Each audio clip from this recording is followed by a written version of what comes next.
nous attaquent pour offense à chef d'État, c'est-à-dire ils considèrent que ce que nous disons n'est pas gentil. C'est vraiment tout à fait paradoxal, puisque pour l'un d'entre eux, je parle de crimes contre l'humanité. La France a ratifié les statuts de la Cour pénale internationale qui l'obligent à poursuivre les auteurs de crimes contre l'humanité, et on ne pourrait même pas en parler à cause de ce vieux délit de lèse-majesté qui date de 1881. Enfin, l'héritier du crime de lèse-majesté qui s'appelle maintenant offense à chef d'État. Oui, voilà. Les avocats. Je vais chercher, docteur, je vais chercher. Entrez, monsieur.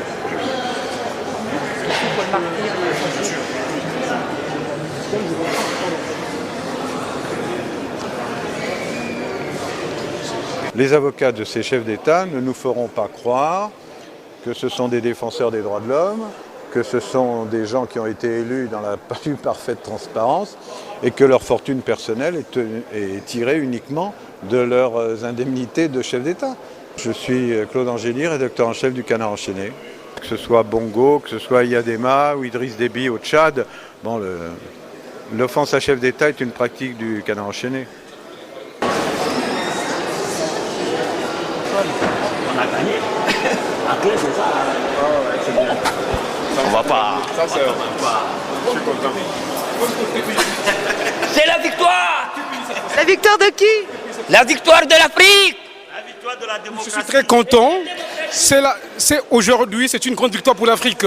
L'expression de la vérité a triomphé sur le crime contre l'humanité. On va maintenant aller vers le tribunal pénal international. Je vous remercie. C'est une conclusion ou c'est un commencement? Non, c'est un commencement. Pour plus de vérité, de démocratie, de liberté, de droits de l'homme dans les pays africains. J'étais venu sur Civière. J'ai témoigné couché sur le plancher parce que j'avais perdu les 2 jambes suite aux tortures que j'ai subies en prison. Aujourd'hui, je suis entièrement satisfait. Lorsque Déby aura quitté le pouvoir, toutes ces affaires mafieuses vont le rattraper. Les violations des droits de l'homme, les massacres, le génocide, la drogue, la fausse monnaie. J'ose espérer que ce jour-là, je serai l'homme le plus heureux du monde.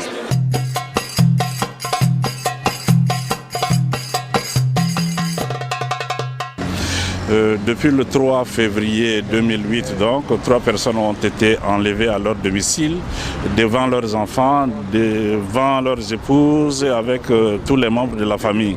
Donc on sait très bien que c'est la garde présidentielle de M. Déby. M. Alami a dit qu'il n'y avait pas de chasse aux sorcières. Oui. Ben voilà, voilà la preuve.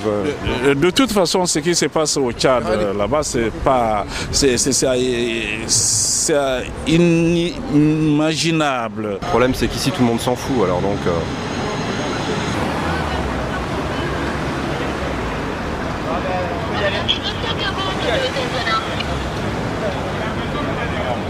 Il y en a apparemment au moins 2. Il y en a au moins 2 dont on ne sait pas ce qu'ils sont devenus. Et ce sont des personnes qu'on connaît, qui sont des gens très bien, parmi les meilleurs que j'ai connus, les plus sympathiques et des bons étudiants, sérieux, etc. Voilà, moi c'est mes souvenirs. Soutien de la France au dictateur. Blackout, information. Ah, Déby m'a cafalé dans la télé de journal. Sarko complice. Déby assassin. Déby assassin.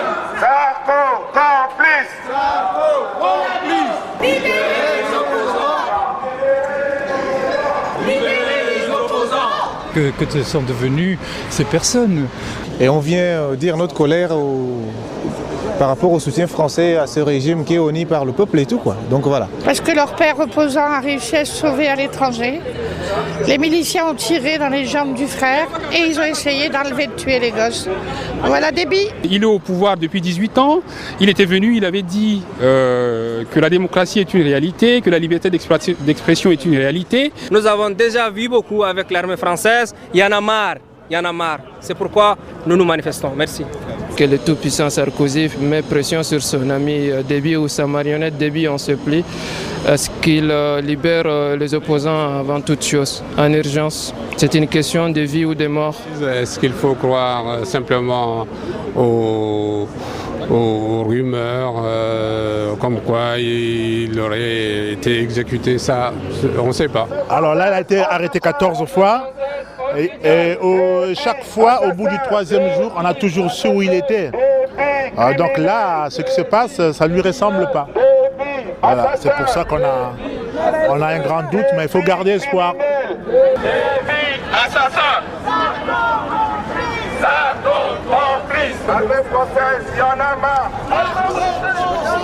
Hier soir, j'ai eu des informations comme quoi mon père était vivant. Donc, non, attendez, ça sert à rien de crier, C'est une bonne nouvelle quand même. Il faut être très prudent. J'ai dit très prudent. Parce que au Tchad, le moindre mot peut risquer la vie de quelqu'un. Parce qu'il y a l'armée française qui est au Tchad. Et donc ils veulent les libérer, donc ils font une manifestation, ils veulent libérer les opposants. Ça passe à la télé, ça. Télébocal. Je ne comprends pas ce qui se passe. C'est une grève pourquoi, monsieur, madame? C'est pas une grève, c'est une manif. Bah bonne grève, bonne manifestation alors. Merci. Au revoir. Au revoir.